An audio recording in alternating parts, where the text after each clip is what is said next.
live on Facebook. Hi, folks. Good to have an opportunity to connect with our social media community here this Friday.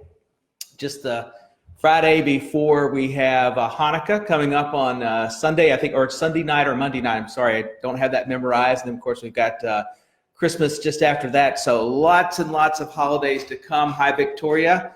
So I am wearing my favorite ugly Christmas / holiday sweater. Can you guys see? I guess on Instagram you can see my llama. I don't know if you guys can see my llama on Facebook. Today, for those that don't know, is National Ugly Christmas Sweater Day. So, in fact, let me ask this. For anybody that happens to have their Christmas sweater on, or maybe grab it later, I'd love for you to take a selfie and post it. Post a picture of yourself in your sweater in the comments section. We'd love to sort of hear your story. Everybody's kind of got these stories. I like the llama. He's gosh, you guys can't see it, but there's I've tried to memorize the little thing. I think it's fa la la llama, but something like that. So not my best stuff. So anyway, enough about holiday sweaters, and thank you guys for jumping in here with us. We're going to take a few minutes today, as promised when we put the announcement about this, to talk about holiday stress. And for those that want to sort of get a backup to this conversation, we posted a great blog this past Monday on the website. So go to the goodinside.com, go over to the community tab and hit blogs, and you can see the blog post there. But stress around the holidays is a real thing. You know, it's kind of interesting for, say, kids. They've got a nervous energy around the holidays. They're excited. They're looking forward to something, but they're not so sure. With adults, I think it's a little different than that, right? We're just sort of just the commotion of it all, the chaos of it all can make us a little bit anxious. And so I've actually got a plan, because I have learned that I need to do some self-management during the holidays to make sure I've got the best attitude and, you know, try to enjoy it as much as possible. So I've got a little plan, and I thought I'd come on here and share it with you. But let me invite, for anybody that you've got your own plan or your own thoughts about it, something that you do, we'd love to hear sort of your exercise and the things that you do to sort of prepare yourself and sort of manage the chaos of the holidays.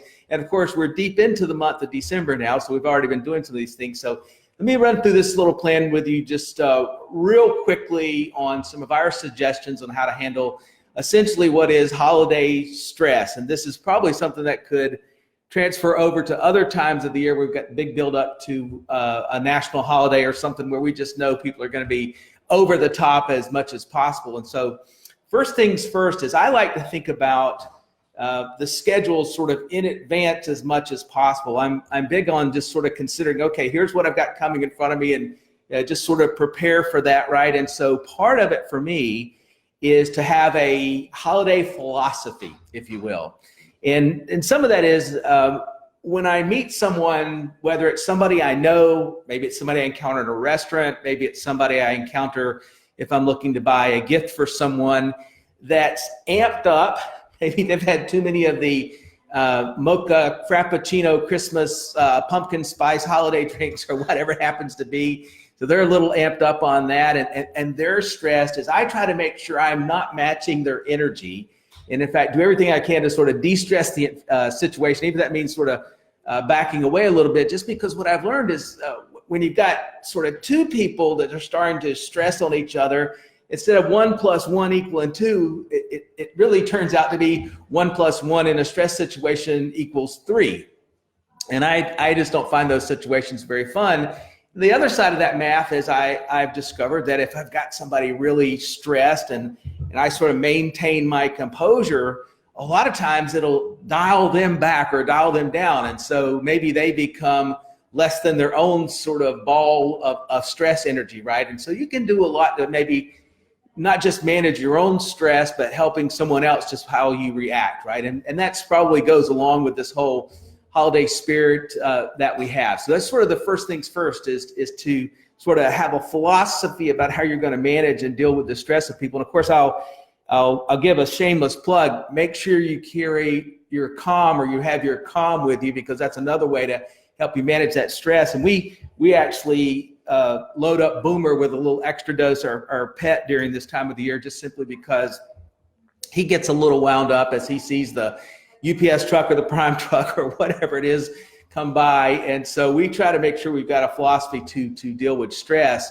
And I guess the next thing really that you would sort of build off of that when we talk about managing stress or philosophy is just to consider that you have realistic expectations. Now for children or kids, right, there's probably no managing expectations, and that's okay, right? We love to see the kids get excited around the holiday season and seeing family and all the fun that comes with it. But for adults, the one thing I've tried to tell people that, I talk to in these situations is have realistic expectations that you may have a really ideal image in your mind, but nothing's going to turn out to be perfect. You're going to have great memories and great occasions for the most part. Rarely is it going to completely disintegrate before you, although you can be prepared for that if that's what occurs. But just make sure that you realize that it's not about perfection. It's about as much love and warmth and comfort as you can create in other people. And in that regard, one of the things you can do is if you're feeling like, hey, I'm not quite where I need to be from an attitude standpoint,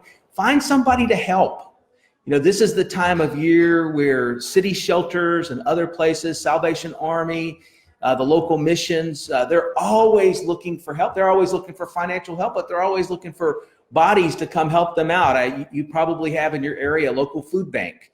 And so go spend some time in an environment like that where you're giving up your time to support and help someone. I know that as we do these things over the years, I never feel better about myself that when I'm acting in that sort of selfless manner and just reminded of how good I have it and to look and be able to contribute to someone else's life in a meaningful way is just important. So it's sort of the holiday philosophy of managing stress and having realistic expectations.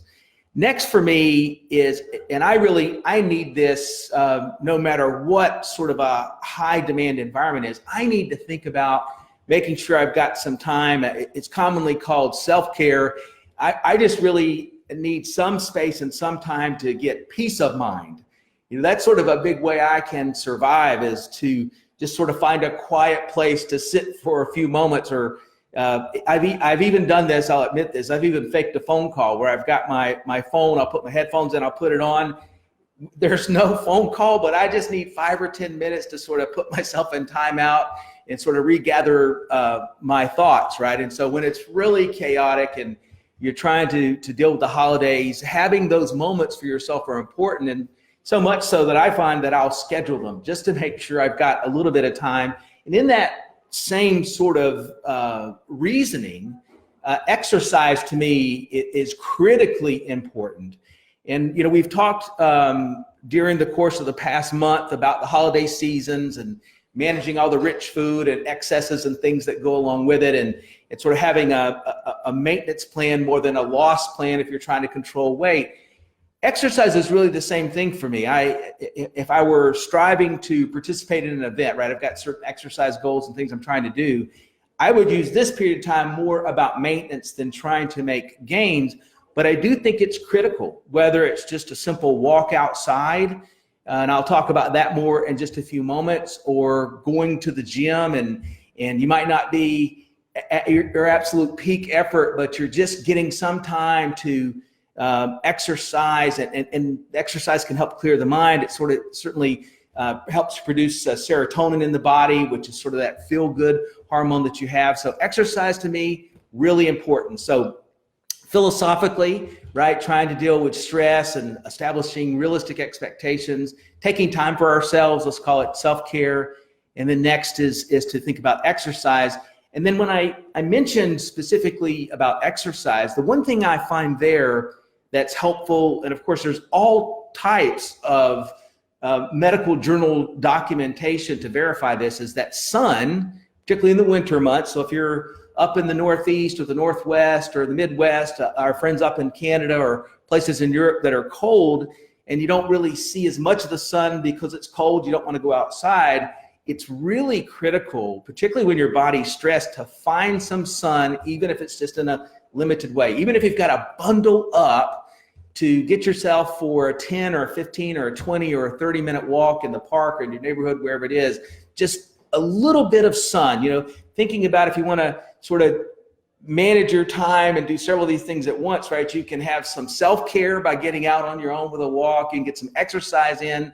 And of course, by seeing the sun, really going to have a positive impact on your attitude and make you a better person to work with here over the course of the holiday season, right? You'll enjoy it more, and people will enjoy you more if you find a way to do that. And then the last thing I'll mention in sort of that arena is to really make sure that at least once a day you're paying attention to your health from a food standpoint. It's real easy to get off track in terms of eating rich or excess foods. There's leftovers, you bring them back and you have them for breakfast. And I'm not saying I've never had pie for breakfast or something like that. I certainly have, but you don't want that to go on too long.